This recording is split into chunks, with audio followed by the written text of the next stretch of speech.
Itu palang.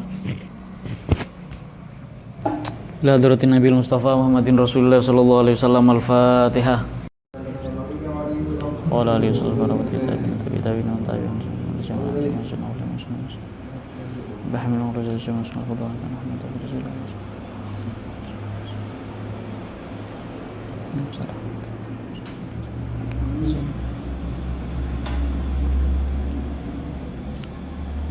Al-Fatihah.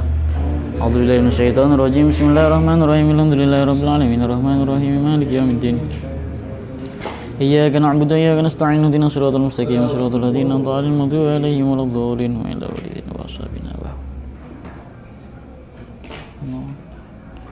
Al-Fatihah. A'udzubillahi minasyaitonir rajim. Bismillahirrahmanirrahim. Alhamdulillahirabbil alamin. Arrahmanirrahim. Maliki yaumiddin. Iyyaka na'budu wa iyyaka nasta'in. Ihdinas siratal mustaqim. Siratal ladzina an'amta 'alaihim ghairil maghdubi 'alaihim waladdallin. Bismillahirrahmanirrahim. Alhamdulillahirabbil alamin. Wassalatu wassalamu ala asyrofil anbiya'il mursalin sayyidina Muhammadin abil qasimil amin wa ba'du. Kita lanjutkan kajian tafsir tipis-tipis karena ini sekedar menggantikan guru kita yang beliau sekarang sedang sakit, jadi semoga beliau diberikan kesembuhan. Jadi besok kita bisa bergabung bersama, ya ada di nuansa yang sama, di sukacita yang sama, dan berbahagia bersama besok. Jadi besok yang streaming udah orang lain, boleh jadi ini malam terakhir, sedih memang ya, tapi ya nggak apa-apa lah. Jadi kalau ini memang malam terakhir, mulai besok subuh kita streaming. Jadi sekarang malam terakhir, tapi subuhnya kita mulai dari yang baru. Oke, kemarin kita sudah membahas tentang cerita Nabi Adam sedikit di surat Al-Isra ayat ayat berapa sekarang? Ayat 61, 62 juga, 63 kemarin yang udah kita bahas. Sekarang kita mau membahas mulai dari ayat ke-65. Sebenarnya udah disinggung kemarin oleh Pak Dufir ya. A'udzubillahi minasyaitonirrajim. Bismillahirrahmanirrahim. Gak usah pakai nada yang aneh itu ya. A'udzubillahi minasyaitonirrajim. Inna ibadi laisa laka alaihim sultan wa kafa bi rabbika wakila. Artinya, sesungguhnya inna ibadi, terhadap hamba-hambaku, laisa laka alaihim sultan, engkau tidak dapat berkuasa atas mereka. Wa kafa bi rabbika wakila. Terkait dengan penjelasan lain tentang apa yang dimaksud oleh sultan, bahwa setan itu tidak bisa menguasai manusia. Dalam ayat yang lain Tuhan juga menyebutkan inna kaidas syaiton kana dha'ifa. Sesungguhnya tipuan setan itu lemah, kata Tuhan. Inna kaidas syaiton kana dha'ifa. Ayat berapa nanti dicari sendiri, saya tidak sebutkan biar teman-teman nggak cepat pintar. Begitu trik yang diajarkan kalau kita nggak tahu ayat berapa. Inna kaidas syaiton kana dha'ifa. Yang perlu juga diperhatikan sebenarnya kalau kita membaca Al-Quran adalah mengetahui khitab atau yang berbicara, objek yang diajak bicara itu siapa. Karena nanti ada sedikit kontradiksi, bukan kontradiksi sih, ada nanti mispersepsi. Misalnya dikatakan dalam Al-Quran, inna kaidas syaiton kana dha'ifa, sesungguhnya tipuan setan itu sangat lemah. Tapi ketika berbicara tentang tipuan wanita, inna kaidakunna adim, sesungguhnya tipuan wanita itu sangat besar, sangat hebat. Dalam bahasa yang lebih populer, sangat wow, kira-kira begitu ya. Oke, jadi ini khitabnya siapa dulu gitu loh. Jadi harus tahu posisinya. Ketika dikatakan inna kaida kunna azim, bahwa tipuan wanita itu sangat hebat sekali. Yang mengatakan itu siapa? Oh, yang mengatakan itu ternyata manusia juga. Nah, ini bukan Margono yang ini, dia ganti nama katanya, namanya Morgan. Setelah dia ke Eropa kemarin ya, namanya Margono, tapi pas ke Eropa kemarin diganti namanya Morgan. Itu. Kira-kira begitu ya. Tapi itu nggak penting. Ini salah satu contoh bagaimana kemudian Al-Quran perlu dipahami tidak secara tekstual. Inna kaida kunna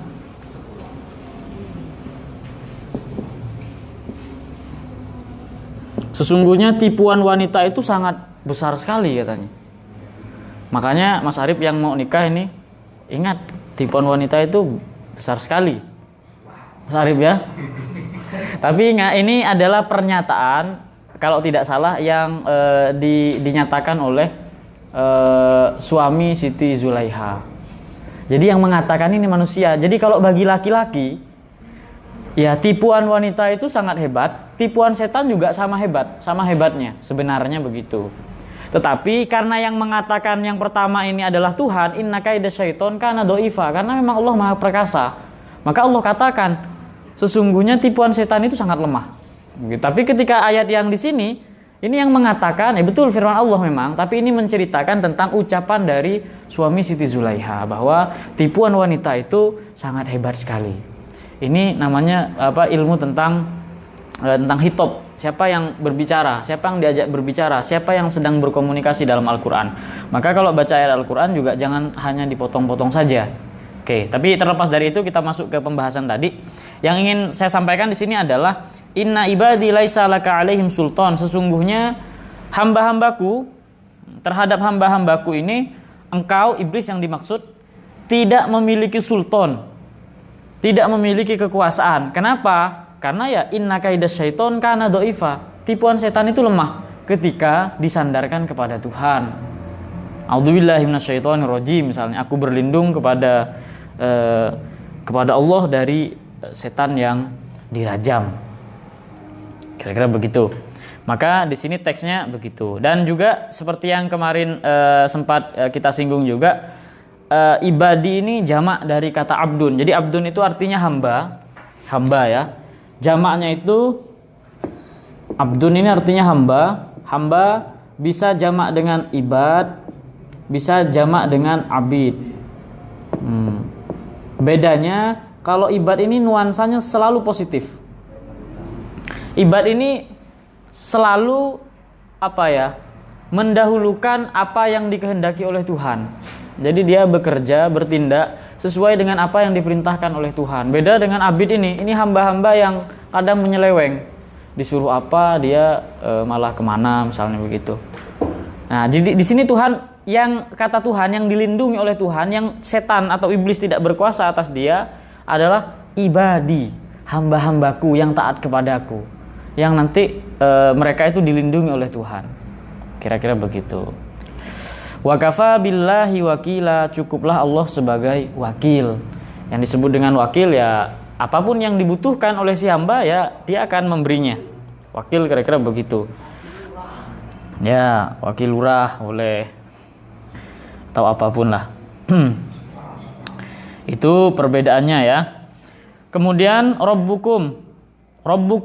Rabbukum alladzi yusji lakumul fulka fil bahri litabtaghu min fadlih innahu kana bikum rahima. Tuhanmu lah yang melayarkan kapal-kapal di lautan untukmu agar kamu mencari karunia-Nya.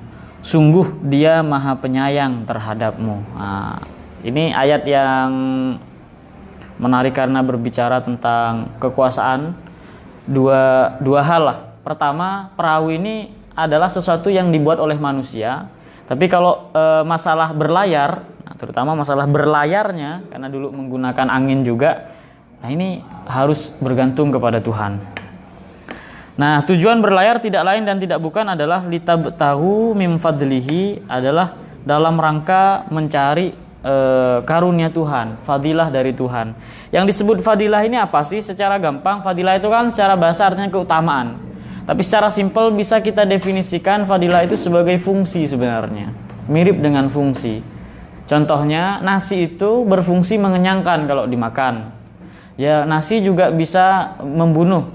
Ketika misalnya ada orang tidur, mulutnya kita tutup dengan nasi, hidung dan seterusnya. Jadi bisa membunuh juga. Dan seterusnya lah. Tapi yang saya maksud adalah nasi itu mengenyangkan. Itu fungsi kira-kira begitu. Nah Allah ini juga memiliki fadilah. Mau dibilang fungsi kok kayak benda gitu, nggak enak ya. Jadi fadilahnya Allah itu apa? Kita beribadah sedikit, Allah dengan fadilahnya memasukkan kita ke surga selama-lamanya. Seneng-seneng kita kan, ada bidadari lagi misalnya, bidadari semua di sana itu kan. Senang sekali orang-orang yang seneng bidadari. Bidadari. Iya, bidadari mana misalnya begitu. Oke. Itu yang disebut dengan fadilah. Jadi fadilah ini adalah keutamaan, atau dalam bahasa yang, kalau dalam bahasa keseharian mungkin lebih tepatnya mirip dengan fungsi. Jadi kita diperintahkan atau apa ya, tadi diceritakan kita bisa melayarkan kapal-kapal di lautan agar kita mencari fadilah Allah. Jadi tidak disebutkan secara spesifik apa saja di lautan itu ada apa saja. Yang jelas Tuhan cuma menyebutkan di sana ada fadilah. Nggak tahu kalau misalnya fadilah itu nama cewek misalnya, beda lagi kan, mengingatkan pada seseorang. Iya betul. Litabtaghu min fadlihi, untuk mencari fadilah atau keutamaan yang memang Tuhan ciptakan. Dan Tuhan katakan innahu kana bikum rahima.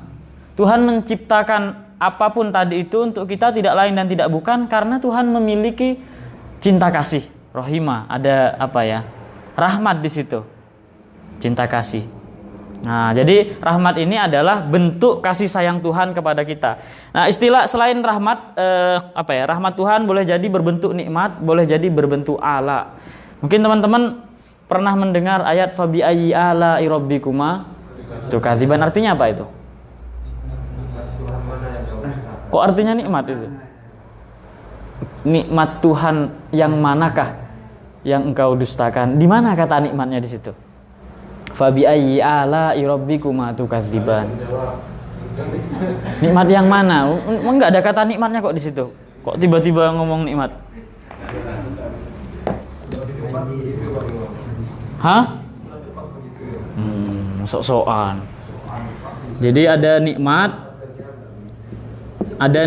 ada yang disebut sebagai ala.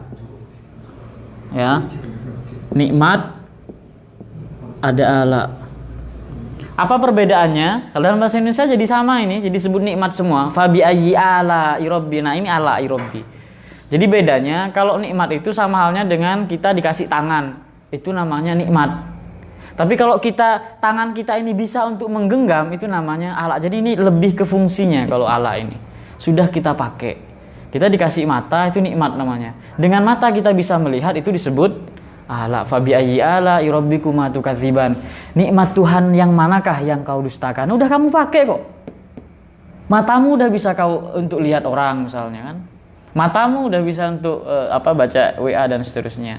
Matamu lagi ya kan. Matamu terus. Oke, tangan udah dipakai dan seterusnya. Maka ditanya sama Tuhan, fabi ayyi ala rabbikuma tukadziban. Nikmat yang udah kamu pakai itu mau kamu dustakan? Nah, seakan-akan gitu. Tapi kalau nikmat yang begini hanya nikmat saja, boleh jadi belum dipakai, belum berfungsi. Kira-kira misalnya ada kayak Morgan ini, Mas Morgan misalnya kan, dia dikasih nikmat berupa apa? Akal, belum dipakai sampai sekarang. Misalnya kan gitu. Mau dipakai, alhamdulillah mau dipakai. Kalau enggak dijual nanti, boleh. Itu contohnya ya, Mas Morgano. Jadi kalau ala ini kita udah nggak bisa menolaknya karena udah kita pakai kok. Masa mau kita dustakan?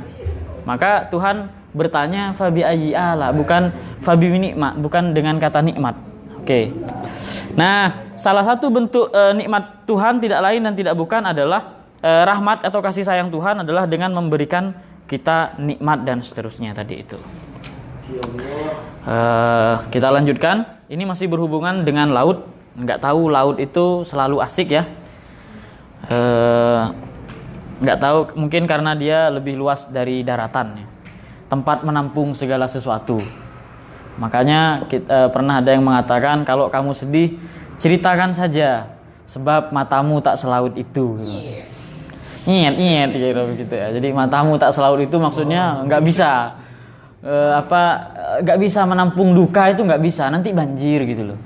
Maka kalau ada masalah cerita aja, cerita. Wow ya. Oke.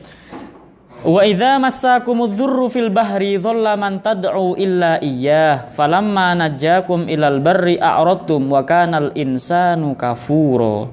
Dan apabila kamu ditimpa bahaya di lautan, wa idza massakumudz-dzurru, massa itu secara bahasa artinya menyentuh. Jika mudzarat, bahaya itu menyentuhmu katanya, fil bahri di lautan. Ini kalau orang-orang yang tidak pernah merantau pakai kapal nggak tahu ini rasanya, serius. Saya punya teman, kalau pemirsa Facebook nanti bisa cek, saya punya teman itu dia diamnya di Lumajang, nggak pernah kemana-mana, jadi nggak tahu kapal terbang, dia juga nggak tahu kapal laut, jadi dipikir kapal terbang itu dia pikir yang kecil itu, yang dimain pakai remote, dipikir itu. Kasihan memang, kasihan serius. Maka di sini nggak bisa, nggak ngerti ini apa yang dimaksud dengan ketika kamu ditimpa bahaya di lautan, bingung deh, loh gimana kok lautan ditimpa, begitu nanti dia. Dhalla man tad'u illa iyyah. Niscaya akan hilang, dhalla man tad'u, semuanya akan lenyap. Yang kamu panggil, yang kamu doakan, yang kamu puja-puja, illa iyyah, kecuali secercah harapan yang kamu panggil sebagai Allah, Tuhan. Ini harapan ini termasuk salah satu pembuktian bahwa Tuhan itu ada adalah saat manusia memiliki harapan. Nanti kita akan ceritakan itu sedikit. Saya mau mengulas masalah laut ini karena memang tempat saya di Kalimantan ya. Jadi mau menyeberangi laut dulu, naik gunung-gunung dan seterusnya baru nyampe ke rumah. Sangat indah sekali kalau di sana itu karena segala sesuatu online kalau di rumah saya. Ngaji online misalnya, mau makan itu online, tinggal download. Kalau mau sahur juga sama. Di sini sulit cari yang begitu. Jadi memang sana memang kota ini sih, kota internet. Jadi semuanya ada di internet. Termasuk kebohongannya. Di sini dikatakan dan apabila kamu ditimpa bahaya di lautan, saya pribadi pernah ikut kapal itu kalau nggak salah sekitar 48 jam, sekitar 2 hari 2 malam lah. Memang beda perasaan kita ketika kita masih melihat ujung ya, tepi daratan itu kita masih lihat, beda dengan ketika kita ada di tengah lautan. Ketika ada di tengah lautan itu nggak ada yang lain, nggak ada yang bukan, mau bermaksiat takut kapalnya tenggelam, habis itu mati dalam keadaan su'ul hutimah naudzubillah. Karena memang di situ betul-betul kalau saya pribadi merasa nggak ada yang bisa menolong, mau nelpon nggak ada sinyal di tengah lautan itu.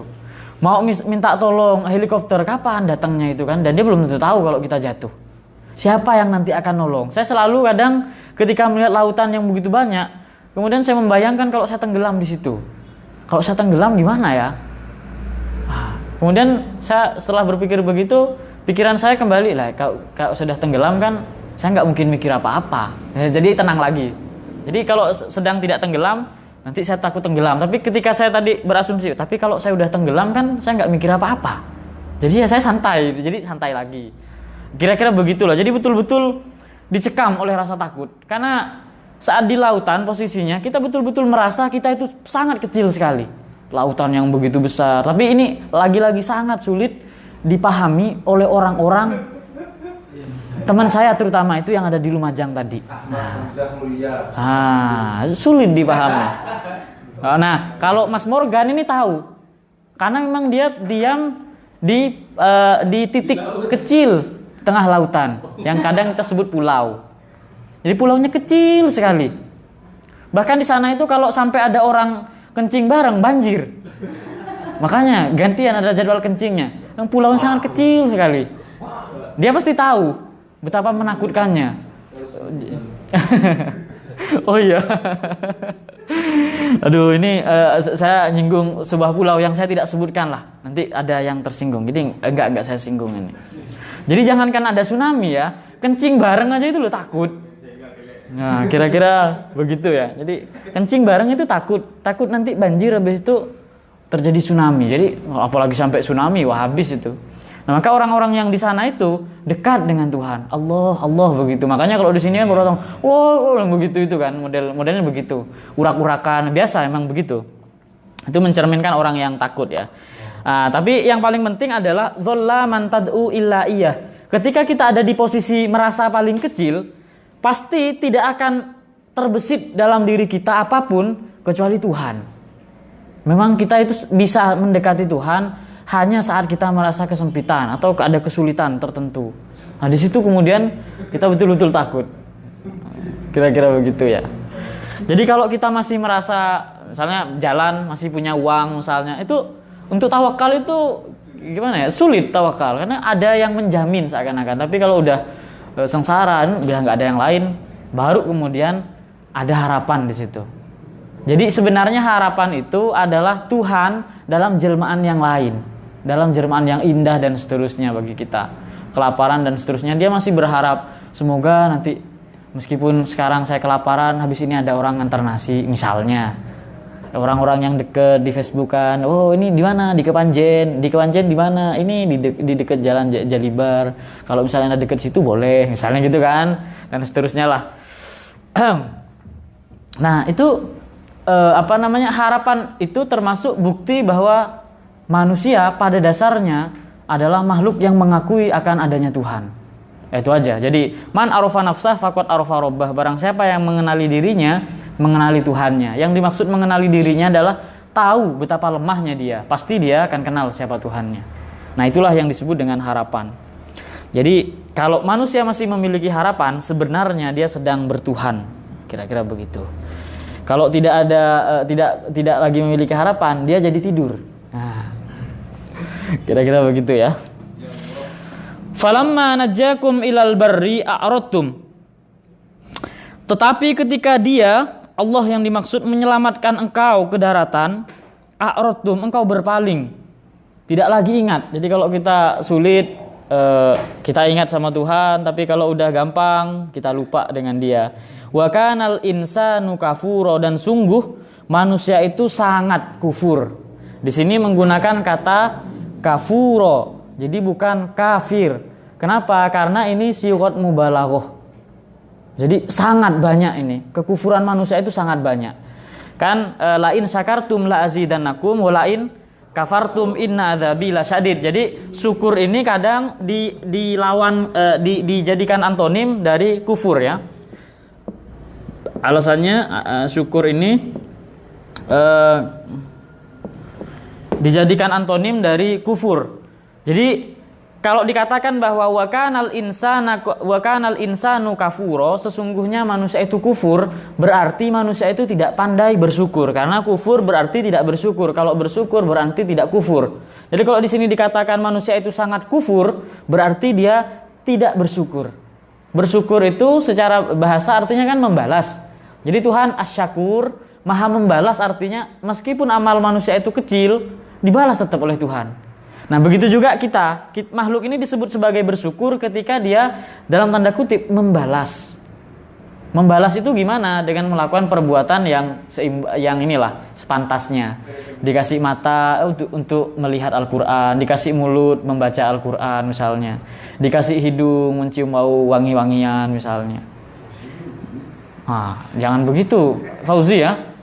Jangan berbuat aniaya terus pada diri sendiri.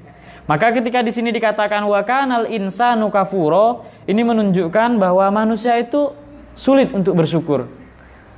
Kesulitannya di mana? Ya, yang pertama karena nikmat itu banyak pada aspek nikmat. Yang kedua, kesadaran. Karena syukur itu hanya mungkin bagi orang-orang yang sadar bahwa dia sedang menggunakan nikmat Allah. Kapan kita sadar? Terkadang kita sadar ketika kita kehilangan hal tersebut.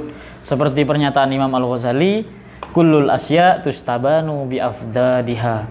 Segala sesuatu menjadi jelas karena ketiadaannya. Kullul asya. Masa enggak tahu itu? Menurut Imam Ghazali itu loh. Heri tahu? Berkali-kali cuma masih belum tahu kan? Kullul asya tustabanu bi afdadiha. Segala sesuatu menjadi jelas karena kebalikannya.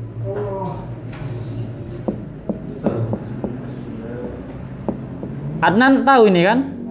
Wah kan? Kullul asya tustabanu bi afdadiha. Segala sesuatu menjadi jelas karena kebalikannya.